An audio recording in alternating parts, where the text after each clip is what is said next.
Every time you talk on the phone or go on the internet, what you say or type travels to its destination through fiber optics, the process of transmitting voice or data via pulses of light through hair-thin glass fibers.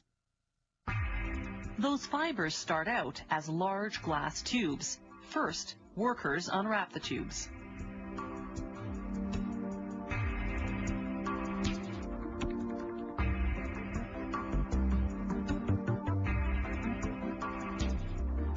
Then they submerge them in a corrosive bath of hydrofluoric acid.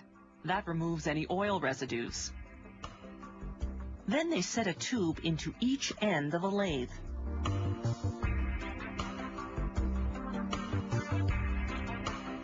As the tubes spin, they're heated with a hydrogen-oxygen flame. When the glass turns white, it's getting close to hitting peak temperature. At 2,000 degrees Celsius, the two tubes fuse together. They put this new longer tube onto another lathe.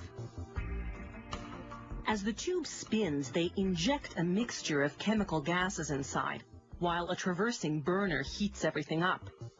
The gas mixture contains liquid forms of silicon, an abundant chemical element found in nature, and germanium, a chemical element similar to tin that's used as a semiconductor in transistors and other electronic devices. As the gases heat, they undergo a chemical reaction that leaves a white soot on the inside of the glass tube. The heat fuses the soot, forming what will eventually become the core of the optical fiber. The glass tube itself will form the fiber's covering.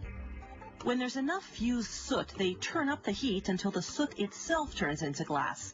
Then they heat the glass tube enough to soften it, as well as the new glass inside. The intense heat eventually makes the tube collapse on itself to form a solid rod. The internal structure of the optical fiber has been achieved. But it's in the form of a big bulky rod called a preform, so the next step is to thin it out. First, they excise the preform from the uncollapsed section of the glass tube.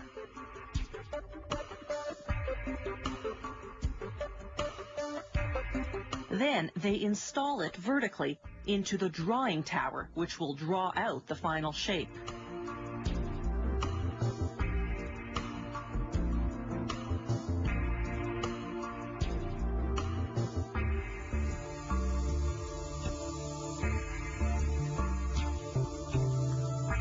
The drawing tower's oven heats one end of the preform to 2,000 degrees Celsius.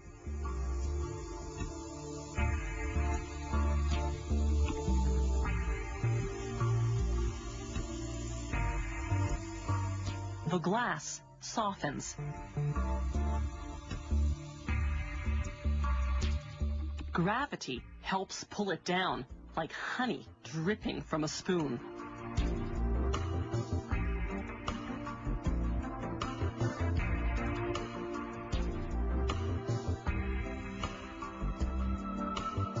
Then, using a glob of glass as a weight, they stretch the soft glass and keep stretching it until they formed a thin glass fiber. A series of pulleys measures the tension on the fiber as it's being drawn. A special monitor makes sure the fiber's precisely the right diameter, 125 micrometers. That's about 1/8 of a millimeter thick. Then the fiber passes through UV lamps that bake on an acrylic coating to protect against dust and other contaminants. Finally, the fiber is rolled onto a drum. From here, it's either shipped out as is or put into a cable. Fiber optic cables are expensive to produce, but they're smaller and lighter than traditional copper cables. They carry more information and need fewer repeaters to keep the signal from deteriorating. And unlike copper cables, they're immune to electromagnetic interference. They're also hard to tap without being detected. And all this is made possible by a complicated process based on a very simple principle: light traveling through glass.